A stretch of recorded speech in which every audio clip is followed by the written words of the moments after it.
lemah. Termasuk saya waktu kuliah itu lemah akidah.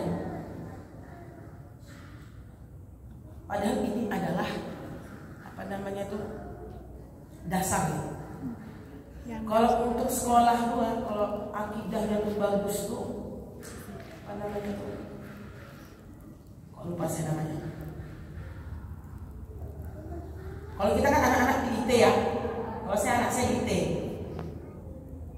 Di IT itu dia melaksanakan sholat itu karena dimotivasi. Ada mutabaah. Khutab, tahu soal khutab di sini? Kutab. Tahu ya? Khutab, tahu kan? Yang di Arika tuh. Di mana-mana dia ada tuh. Ya saya lihat itu termasuk kakak kelas saya tuh yang di situ.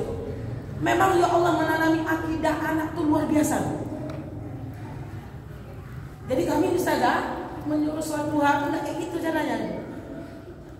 Keren juga ya, ya itulah metode-metode pendidikan.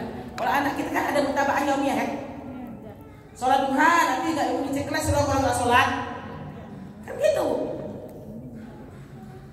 Sudah kalau ngapal Quran, dia lebih paham dulu, baru dia ngapal. Kalau anak saya kayak gitu, ngapal Quran, ngapal dulu, hafal dulu, nanti baru dia belajar tafsir. Bagus. Cuman berat peraturannya sama pola. Dia berat biasa ya. Berat Bu Mawar. Oh, yang antar sekolahnya harus orang tuanya. Dia pendidikannya keras, bagus lah. Kalau menurut saya bagus. Ada diskusi ya. Mana-mana. Bukan menafikan sekolah yang lain ya, Bu. Karena penanaman akidah di situ tuh memang dalam. Dalam sekali. Hut SDIT. SD kan ya? Yang dekat SK Arus. Iya, bundaran Maktab itu ya. Berkiri. Oh ya, berarti. Cuma saya tidak sanggup juga. Ada itu tadi dia harus orang tuanya harus ngantar. Jadi dia tarbiyah antara anak dan orang tua itu balance. Gak bisa. Ibu begini, dia orang tuanya juga diikutkan, disertakan dengan tarbiyah anak. Kalau kita di IT kan cuma diundang rapat, komite gitu kan ya. Itu bagus tuh kalau untuk akidah, bab akidah. Jadi tadi mukmin, ya mukmin. Sekarang naik kepada muhsin. Pernah tahu dengan orang muhsin? Ihsan. Mahwa muhsin? Di dalam hadis Al-Wafi nomor hadis 2, al-ihsan an ta'budallaha ka'annaka tarahu fa in lam takun tarahu fa innahu yarak. Siapa ihsan itu? An ta'budallaha. Ketika mereka menyembah Allah, ka'annaka tarahu, seolah-olah mereka melihat Allah. Tingkatannya lebih tinggi gitu. Ya. Fa in lam takun tarahu, meskipun mereka tidak melihat Allah, fa innahu yarak, mereka yakin Allah melihat mereka. Berarti apa? Sudah tingkat keimanan dan keikhlasan yang luar biasa. Pokoknya Allah itu nomor 1 lah. Pernah nggak? Jadi orang yang ihsan ini yang mampu mencapai keikhlasan dan kekhusyukan di dalam beribadah. Sekali-sekali kita ada Bu. Allahu Akbar, langsung terbayang Allah. Pernah? Jujur pernah? Pernah kalau ada masalah. Jujur, ya kan Bu? Ya. Lagi Allahu Akbar, ya Allah, rasanya Allah. Kalau orang ihsan, dia sangat merasakan, masya Allah, dia merasa bahiyatullah, diawasi oleh Allah Subhanahu Wa Taala. Sehingga orang-orang ihsan ini itu dia tidak banyak bermaksiat, karena dia sadar bahwa sehingga Allah mengelilingi dia. Insya Allah yang kita akan sampai kepada jalan ihsan ini.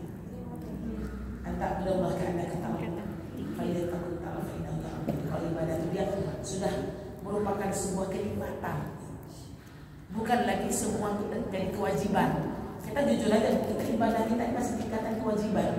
Ya. Benar? Ya. Apa guna sholat?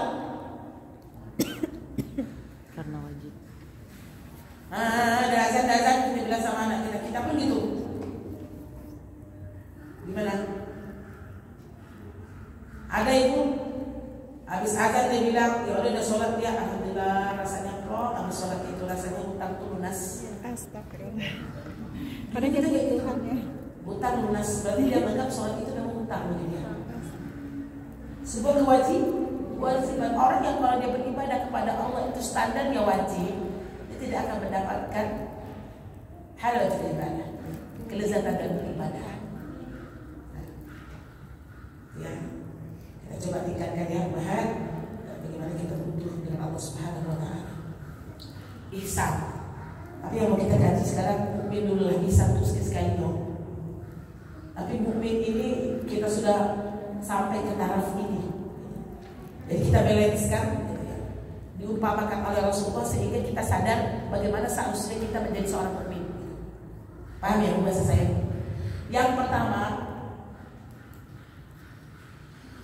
di dalam hadis ya, yang pertama Rasulullah SAW menggambarkan orang yang beriman itu seperti pohon, bagaikan pohon. Pohon tahu ya? Ya. Makanya ini semisal tamazil.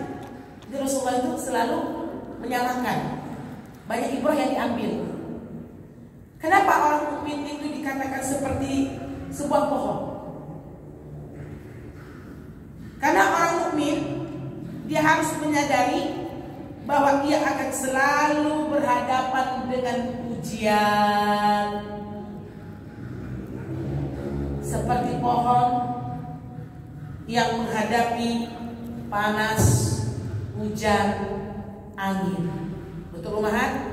Semakin tinggi pohon, semakin kuat goncangan-goncangan yang datang. Betul rumahan? Berarti yang harus kita patrikan ke dalam diri kita, semakin tinggi keimanan kita, semakin tinggi kemukminan kita, pasti ujian akan ditambah oleh Allah Subhanahu Wa Taala. Salah kalau ibu bilang, alhamdulillah sudah saya 5 tahun tidak ujian. Alhamdulillah tidak ujian, tenang aja saya, berarti tak mukmin itu. Itu aja bahasa kita. Karena orang mukmin tuh semakin tinggi mukminnya semakin banyak ujian. Saya menyampaikan ini kepada ibu supaya ibu siap. Makanya adabnya bukan minta kepada Allah selesaikan ujian ini ya Allah, sampai kapan dah habis ya Allah. Bukan itu doa kita. Tapi apa doa kita? Ya Allah, kuatkan aku. Gimana lagi doanya? Di dalam memikul ujian yang kau berikan kepadaku, hanya bisa minta dikuatkan, bukan minta dihentikan. Karena orang yang semakin tinggi mukminnya semakin banyak ujian. Bahkan kita takut kalau kita nggak punya ujian. Tenang-tenang aja terus. Itu bahkan baik. Dengan ibu tenang-tenang seperti itu sehingga ibu tidak ingat kepada Allah Subhanahu Wa Taala. Kita hibur diri kita. Saya ustazah semakin berhijrah, saya ustazah semakin sering datang pengajian Ustaz, semakin banyak ujian. Betul loh. Harus sadar ya. Berarti betul di mana ibu sedang dinaikkan oleh Allah. Ya, alhamdulillah. Kita bacakan hadisnya. Masalul mu'min kamasalil zar'i la tazalu riyah tufayyihu wa la yazalu mu'min yusibu bala. Perumpamaan seorang mukmin adalah seperti pohon, angin selalu menerpanya sehingga ia miring ke kiri dan ke kanan. Seorang mukmin senantiasa mengalami cobaan. Hadis riwayat Tirmizi. Ujian merupakan salah satu kepastian yang harus dihadapi oleh manusia, apalagi orang mukmin. Sehingga firman Allah di dalam surah Al-Ankabut ayat 2, akruf kita ini, ahasiban nasu ayyutraku ayyaqulu amanna wa hum la yuftanun. Apakah manusia itu mengira bahwa mereka dibiarkan saja? Mereka mengatakan kami telah beriman. Dibiarkan saja itu tahu maksudnya? Lagi tegur, lagi kasih ujian oleh Allah ya. Kami telah beriman, sedang mereka tidak diuji lagi. Dan sesungguhnya kami telah menguji orang-orang yang sebelum mereka. Maka apa bu? Kalau orang yang beriman pasti ujiannya datang terus. Jangan kalian mengira, kata Allah, dibiarkan sementara dia mengatakan aku sudah beriman, keimananku sudah bertambah. Gak bisa. Semakin tinggi keimanan, pasti semakin banyak ujian yang Allah berikan kepada kita. Betul Bu? Ibu semua yang datang pada hari ini ada ujian? Ingat sedikit ujian kita? Sudah ingat sekarang? Banyak apa sedikit? Banyak. Banyak. Tapi saya tanya ibu, mana banyak? Rahmat yang Allah kasih ke ibu atau ujian yang Allah kasih ke ibu? Rahmat. Bagus jawabannya. Kalau ibu bilang ujian banyak kali, Ustazah ada 10. Pasti rahmat Allah lebih banyak dibandingkan ujian yang Allah berikan kepada kita. Cuma itu susah. 2 ujian hilang rahmat Allah 10. Kok banyak kali ujian Allah? Kok banyak kali ujian Allah? Nah teman-teman, akhwati fillah rahimakumullah, ujian itu bisa berupa hal-hal yang menyenangkan dan hal-hal yang menyengsarakan. Saya tanya ibu, ibu mana suka? Dipuji dengan kesenangan atau dipuji dengan kesengsaraan? Tanya boleh? Memang orang yang diuji dengan kesenangan banyak gak lulus. Tapi orang yang diuji dengan kesengsaraan banyak dia mendekatkan diri kepada Allah Subhanahu wa taala. Tapi tanyakan ke diri ibu, masa kita diuji sengsara kalau dekat sama Allah?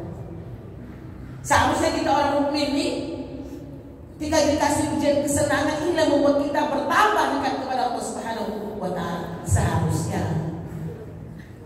Tapi itulah manusia. Benar kan? Memang lebih banyak yang lulus yang diuji dengan sengsaraan. Menjadi kita lapang kepada Allah, diuji ekonomi, ya Allah, gitu ya Allah. Berdoa, ikhtiar terus. Tapi kalau ibu dipuji senang aja ekonomi ibu, masya Allah, santai-santai. Bisa membeli apa yang ibu inginkan. Bisa ibu membeli apa yang ibu mau tanpa ada sedikit pun perjuangan, sehingga kita lupa mengikutkan sertakan Allah bahwasanya yang memberikan kita segalanya.